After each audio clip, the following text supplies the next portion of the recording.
Hey, happy leap day, everybody. Bob, Trade Genius, 29th of February. I would say we have a temporary dodging of the bullet for the this stock sell-off that we had, and which is pretty fascinating. So we had a from the last low to high. I don't have this chart up. I'll just explain it to you. The fib extension would have took us to 3410 on the S&P. We got within hand grenade range of that, and the sell-off occurred. And so I think what caught everybody by surprise is just the speed in which this thing collapsed. We had in 2018 when we had to sell off, it took 6 weeks to get down to a capitulation low. This took 6 days, and so it's I think it caused a lot of people a lot of pause. I think there's some damage here done in the market, and we may not be done, but we're probably in a point where we'll have some sort of dead cat bounce to see what the Fed has in store for us. Don't get confused about this as a virus issue, because even if so, at some point people are just going to have to soldier through it. You just can't shut the world down. At some point they're going to say, hey, you know what, we're going to have acceptable risks here, and it looks like this is just one of those what I would call very strong flus. And although it's not pleasant what's happening to people around the world, it seems to be the better the health systems, the least amount of deaths. And so we're just going to have to keep an eye on that. But we're going to go into spring, summer. It's going to die down regardless. And then by the fall again, there's likely to be more what I would call treatments, protocols, and even vaccines. So this is going to be something that's going to be manageable. But a lot of it has to do with the Fed. The Fed literally cut off liquidity. This sell-off is at their feet, whether for whatever their reasoning is, they cut liquidity off. So now they have to live with this, and they got to figure it out. And so all we really can do is, because we can't get inside their heads, we don't know their motives, we don't know their rationales, why they're doing what they're doing. All we know is that it happened. The stock market didn't like it, and it dropped 15-16% in 6 days. Okay, that's something to give people a little bit of pause.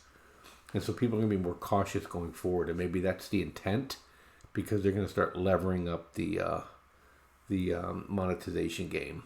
But I digress. So let's talk levels here. So what was fascinating to me is, and I knew that we were going to get some sort of bounce, and I knew Friday they were going to hold it, because there was no way they were going to let this thing fall below the 2018 high right here. This is the last pivot high before we had a pretty good sell-off here. Okay, in terms of, this is monthly chart, so this is looking really macro. Okay, this was the correction from the 2018 high. You notice it stopped it dead in its tracks. Okay, and so typically when markets make a move, they'll come back to the prior high. All right, you notice a bit of a volume ledge here as well. So let's say, okay, Bob, this thing's now it's gonna break this. I'm not saying it's not gonna break. I'm just saying this what typically happens. So now we're gonna look to see if this thing pushes up. Now let's say everything gets back to normal here. Okay, so now here's the two levels you're gonna watch. You're gonna watch for a test of the high again, and then here's the fib extension from the 29 low. Okay, and you can get all the way up to here at 5109. Okay, I'm not saying it's going to happen. I'm saying these are things you have to respect. Okay, let's just say this sell-off is not over yet. So now we have a bunch of fib lines, and we have a bunch of other what I would call volume shelves here to keep an eye on.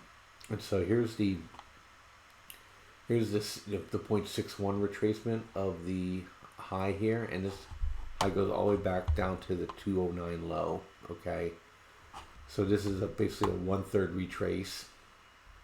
So I would look for 2359 to be very, very, very strong support, at least from the macro algo standpoint. Let's just say it cuts through that like butter. Well, then you're looking down here at the 50 retrace, okay, which is at 2034, and you're looking at the 2016 high here at about 2138. So this would be the next cluster that it would hold on. And let's just say, you know what, it's going to cut through that too. And then now we're looking back at the 08 high, which is extremely, this would be the line in the sand, if you will. Okay, this is also 2/3 of a retrace, and it's a bit of a volume void here too, relatively speaking. So now you're down to 1600 area here. Okay, now we're all freaking out, and now we retrace back down to the 2011 high. Okay, and it's also now 7/8 retrace area here. So 1300 to 1400 zone.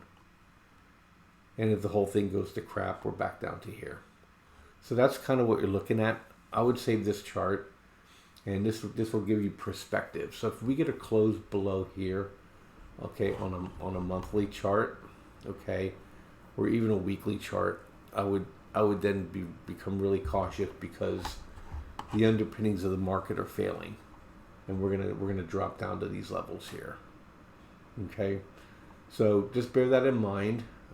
My personal view is that they're going to push it, and we'll probably we're likely to get a failure here at some point, and we're going to come down to this area here. And then I think this area to 61, to 1/3, somewhere between 22 and 2400, I think we're going to find support, because the Fed's going to be, around the world, is going to be printing like crazy. Okay, central banks will be printing like crazy. China will be ramping back up again, and then we'll just have to wait and see. So, but that's just my view right now. I'm looking for a dead cat bounce here, at least a week or two. Okay, all bets are off if the coronavirus becomes even more virulent in terms of mortality, and also overwhelming the healthcare system. You know, so until that happens, then I think we're going to see the central banks around the world swing into action to just throw liquidity at the problem, lower interest rates, and see if they can muddle through this crisis. Okay? Thanks for listening, and we'll talk about gold, silver, and the miners next, because we had unprecedented moves there too. So it's just interesting kind of how we're all standing and walking on a glass floor here, walking over a canyon. So we just don't know when it's going to break. You guys have a good one. Bye-bye.